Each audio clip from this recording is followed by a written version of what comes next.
Hey there, racing fans.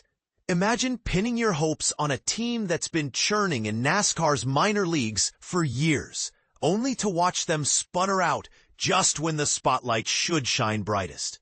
That's the heart-wrenching reality for Front Row Motorsports as the 2025 NASCAR Cup Series winds down to its thrilling finish line. While everyone's glued to the championship battle royale, let's peel back the layers on why this underdog squad, once buzzing with potential, ended up grappling with disappointment. But here's where it gets controversial. Could internal choices have sabotaged their shot at glory? Or is NASCAR's legal drama the real villain here? Stick around. We'll unpack it all step by step. And trust me, you won't want to miss the twists that might just reignite the debate in the comments. As the NASCAR Cup Series barrels toward its curtain call, the narrative usually zooms in on those elite drivers duking it out for the ultimate trophy. Tales of squads that miss the playoff cut often fade into the background noise. Yet before we flip the page on 2025, it's crucial to dissect Front Row Motorsports' tumultuous journey and why a group that seemed ready to explode onto the scene has largely fizzled. And this is the part most people miss. Beneath the surface, there's a web of factors that could explain why optimism turned to struggle, offering lessons for newcomers to the sport who might wonder how teams rise or fall.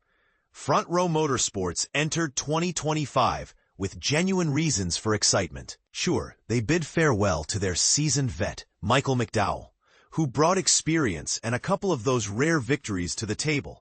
Think back to his Daytona 500 win in 2021 or the Indy Road Course triumph in 2023.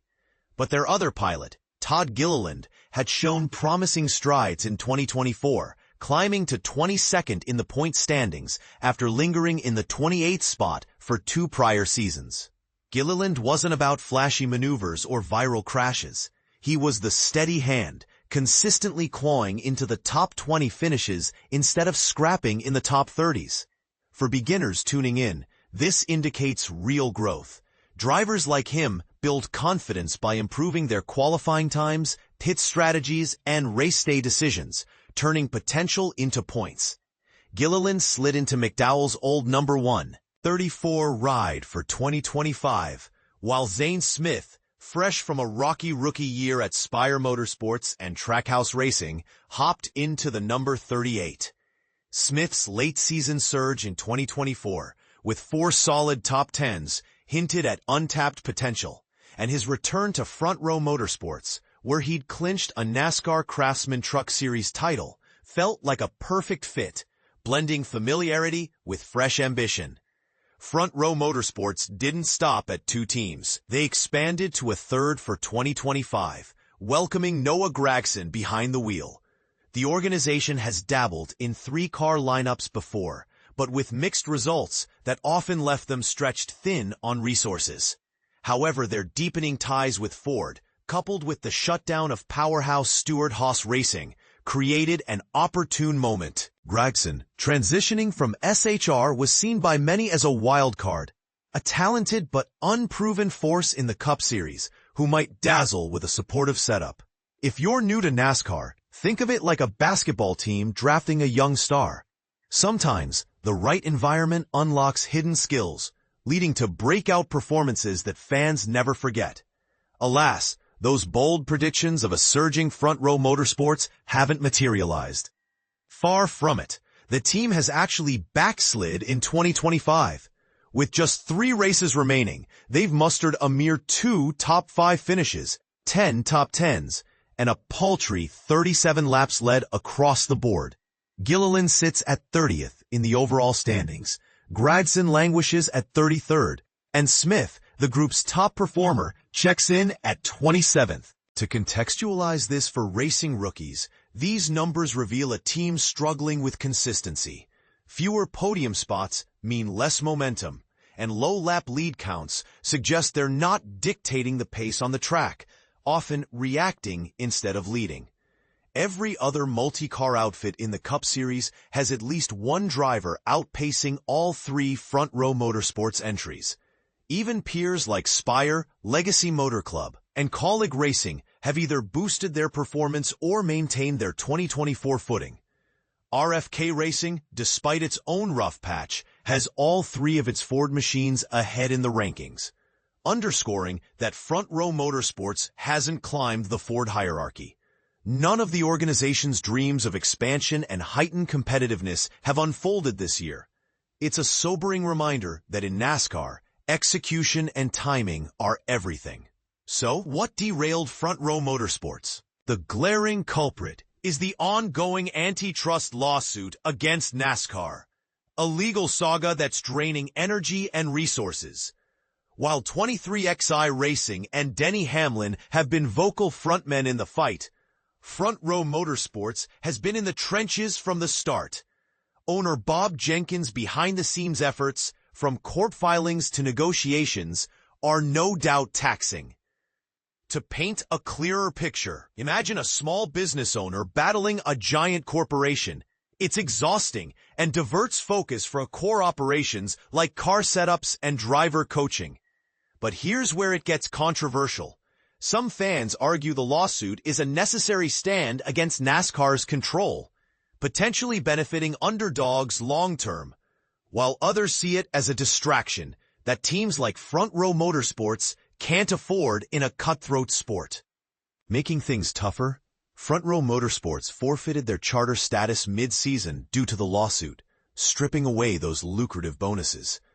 As a modest operation without the financial cushion of heavy hitters like Michael Jordan's empire, they've soldiered on admirably. Yet surviving as a non-chartered team is precarious. Without guaranteed starting spots and perks, sponsorships dwindle and long-term viability hangs in the balance. And this is the part most people miss. The lawsuit's ripple effects could force teams to innovate or fold, sparking debates on whether NASCAR's structure stifles creativity or protects the elite. It's also fair to question if McDowell's departure stung deeper than anticipated. He notched 2 of the team's 4 wins, including that pivotal Indy road course victory in 2023, which propelled his car into the playoffs, a first for Front Row Motorsports.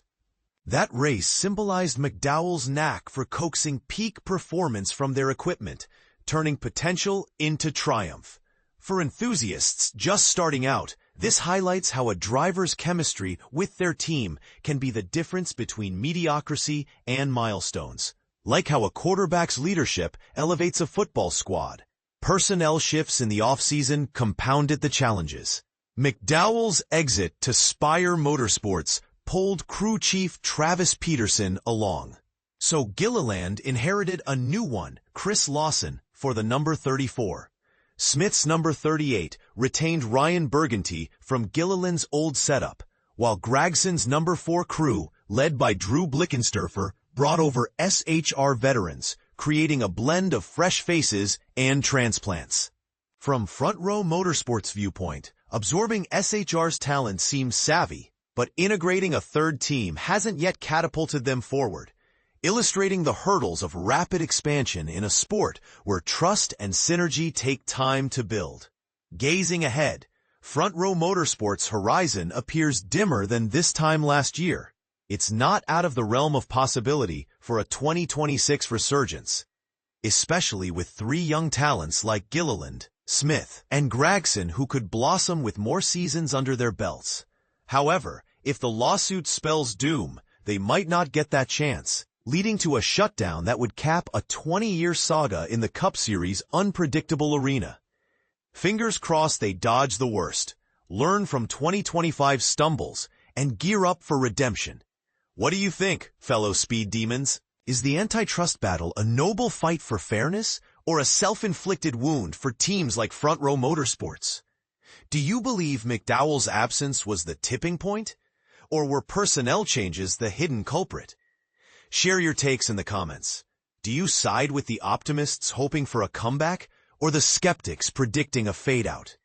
Let's discuss and dissect. Brian Gable. Brian Gable has been contributing to Front Stretch since 2016, and he's been steering the Up to Speed column for 8 years now. With a lifelong passion for auto racing, he's a published author and automotive historian. Hailing from Columbus, Ohio, he now calls Southern Kentucky home.